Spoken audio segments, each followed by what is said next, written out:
నమస్కారం. 2025 వచ్చేసింది కదా! ఇప్పుడు కొత్త ల్యాప్టాప్ కొనాలంటే అమ్మో! ఎన్ని ఆప్షన్లు, కొత్త టెక్నాలజీలు కొంచెం కన్‌ఫ్యూజన్‌గానే ఉంది. ముఖ్యంగా ఈ ఏఐ హడావిడి అంతా ఏంటి? నిజమేనండి. మార్కెట్ చాలా మారింది.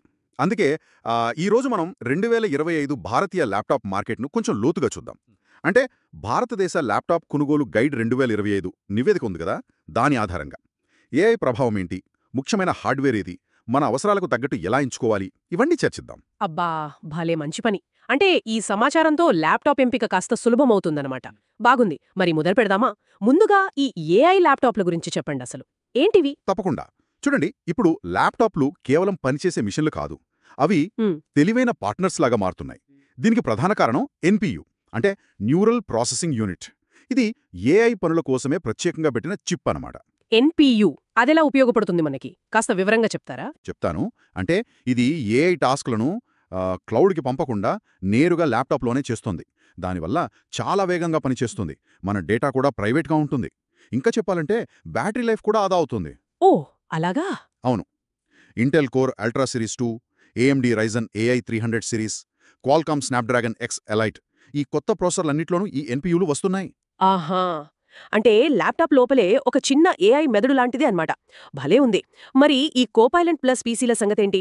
అది కూడా వింటున్నాం. అది మైక్రోసాఫ్ట్ పెట్టిన ఒక స్టాండర్డ్ అండి. అంటే కనీసం 40 టాప్స్. టాప్స్ అంటే ట్రిలియన్ ఆపరేషన్స్ పర్ సెకండ్. అది ఎన్‌పియు స్పీడ్ కొలమానం. అంత సామర్థ్యం ఉన్న ఎన్‌పియు గల విండోస్ పీసీలను కోపైలట్ ప్లస్ పీసీ అంటారు.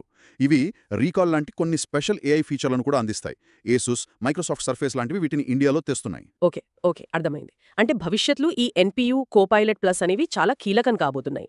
సరే, ఈ ఏఐ సంగతి పక్కన పెడితే 2025లో ల్యాప్టాప్ కొనేటప్పుడు ఇంకా ఏమేం చూసుకోవాలి? బేసిక్ స్పెసిఫికేషన్స్ ఏంటి? మంచి ప్రశ్న అడిగారు. సిపియుల విషయానికొస్తే ఇందాక మనం చెప్పుకున్న ఇంటెల్, ఏఎండీ, క్వాల్కామ్ తాజా ఏఐ చిప్స్, అలాగే యాపిల్ M4 సిరీస్, ఇవి ప్రధానమైనవి. కేవలం స్పీడ్ మాత్రమే కాదు, ఇప్పుడు ఏఐ పర్ఫార్మెన్స్, పవర్ ఎఫిషియన్సీ ఇవి కూడా చాలా ముఖ్యం. మరి గ్రాఫిక్స్ సంగతేంటి? గేమ్స్ ఆడేవాళ్ళకి, వీడియో ఎడిటింగ్ చేసేవాళ్ళకి ఏం అవసరం? మ్మ్. అలాంటి హై ఎండ్ పనులకు తప్పకుండా ఎన్విడియా ఆర్టీఎక్స్ 50 సిరీస్ లేదా శక్తివంతమైన ఏఎండీ రేడియన్ జీపీయూలు కావాలి. కానీ సాధారణ పనులకు, అంటే బ్రౌజింగ్, ఆఫీస్ వర్క్ లాంటి వాటికి ఇప్పుడు ప్రాసెసర్తో పాటే వచ్చే ఇంటిగ్రేటెడ్ గ్రాఫిక్స్, అంటే Intel arc, AMD radian 800M లాంటివి, అవే చాలా మెరుగయ్యాయి. సరిపోతాయి కూడా. RAM, storage మాటేమిటి? అక్కడేమైనా మార్పులు గమనించారా? ఖచ్చితంగా. ర్యామ్ విషయానికొస్తే 16 జీబీ.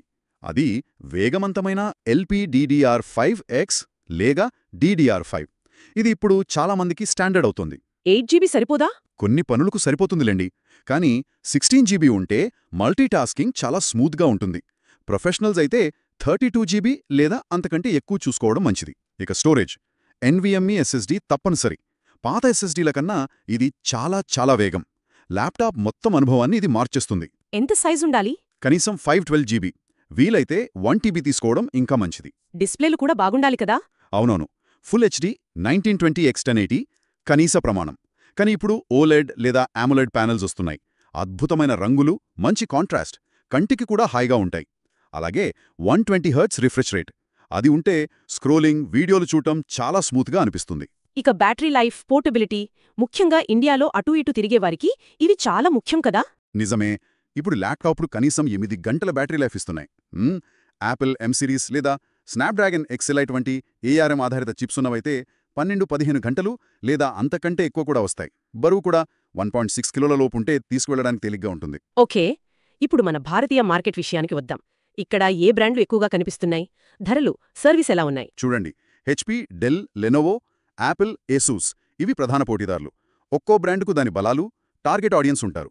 ధరల విషయానికొస్తే బడ్జెట్ అంటే సుమారు 40,000 రూపాయల లోపు నుండి ప్రీమియం అంటే 2 లక్షల పైగా, ఇలా చాలా పెద్ద రేంజ్ ఉంది. సర్వీస్ ఎలా ఉంటుంది? వారంటీ సంగతేంటి? వారంటీ సాధారణంగా 1 సంవత్సరం ఇస్తారు. కానీ అదనపు warranty, accidental damage protection, ADP ఇవి తీసుకోవడం చాలా మంచిది, మనశ్శాంతిగా ఉంటుంది. అమ్మకాల తర్వాత సర్వీస్ అనేది ఆ బ్రాండును బట్టి, మీరు ఉంటున్న నగరాన్ని బట్టి మారుతూ ఉంటుంది. కొనే ముందు దీని గురించి కొంచెం రీసెర్చ్ చేయడం ఉత్తమం. ప్రభుత్వ ఉచిత ల్యాప్టాప్ పథకాల గురించి వింటూ ఉంటాం. వాటి గురించేమైనా చెప్తారా? వీటి విషయంలో చాలా జాగ్రత్తగా ఉండాలి.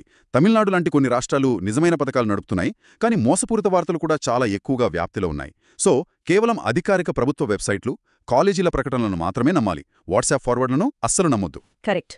సరే, చివరిగా కొన్ని ఉదాహరణలు చెప్పగలరా? అంటే వేర్వేరు అవసరాలున్న వారికి ఎలాంటి ల్యాప్టాప్లు బాగుంటాయి? తప్పకుండా. ఉదాహరణకి ఆర్ట్స్ కామర్స్ విద్యార్థులకు లేదా సాధారణ ఆఫీస్ పనులకు సుమారు 60,000 లోపు బడ్జెట్లో కోర్ i3 లేదా i5 లేదా Ryzen 3 5 ప్రాసెసర్, 8GB లేదా 16GB ర్యామ్, 512GB SSD ఉన్న Lenovo IdeaPad slim, HP 1415 లాంటివి సరిపోతాయి. అదే ప్రొఫెషనల్స్, బిజినెస్ చేసేవాళ్లకి పోర్టబిలిటీ, బ్యాటరీ లైఫ్, సెక్యూరిటీ ముఖ్యం కాబట్టి కోర్ అల్ట్రా 5 7 లేదా Ryzen AI 5 7, 16GB RAM, 512GB 1TB SSD ఉన్న ThinkPad X1 carbon, Dell XPS 1314 లేదా MacBook Air M3 M4 వంటివి బాగుంటాయి. వీటి ధర కొంచెం ఎక్కువ ఉంచమిగదా? అలను వీటి ధర 80,000 రూపాయల నుండి మొదలై 2 లక్షల పైగా కూడా ఉండొచ్చు, వాళ్ళ అవసరాలను బట్టి. ఓకే. మొత్తానికి 2025లో ల్యాప్టాప్ కొనాలంటే ఈ కొత్త ఏఐ ఫీచర్లు, లేటెస్ట్ హార్డ్వేర్, మన వ్యక్తిగత అవసరాలు, బడ్జెట్ ఇవన్నీ జాగ్రత్తగా చూసి బ్యాలెన్స్ చేసుకోవాలి. అలాగే భారతీయ మార్కెట్లో వారంటీ, సర్వీస్ వంటి అంశాలను కూడా దృష్టిలో పెట్టుకోవాలి. సరిగ్గా చెప్పారు. ఇక్కడ ఒక ముఖ్యమైన విషయం ఆలోచించాలి మనం. ఈ కొత్త ఏఐ పీసీలు మన డేటాను ల్యాప్టాప్లోనే ప్రాసెస్ చేస్తూ గోప్యత పెంచుతాయని చెబుతున్నారు కదా. ఇది వినడానికి బాగుంది. కానీ ఈ ఏఐ ఫీచర్లు మన పర్సనల్ డేటాను అసలు ఎలా వాడుతున్నాయి, ఎంతవరకు వాడుతున్నాయి, దానిపై మనకు ఎంత నియంత్రణ ఉంటుంది? ముఖ్యంగా భారతదేశం ఇప్పుడు DPDP చట్టం అమలు చేస్తున్న నేపథ్యంలో ఇది మనం ఆలోచించాల్సిన ప్రశ్న. అవును, చాలా ముఖ్యమైన పాయింట్. టెక్నాలజీ వాడుకోవడంతో పాటు ఇలాంటి అంశాల పట్ల కూడా అవగాహన పెంచుకోవడం అవసరం. సరే, ఈరోజు ఈ చర్చ ల్యాప్టాప్ ఎంచుకునే ప్రక్రియలో శ్రోతలకు తప్పకుండా సహాయపడుతుందని ఆశిస్తున్నాము.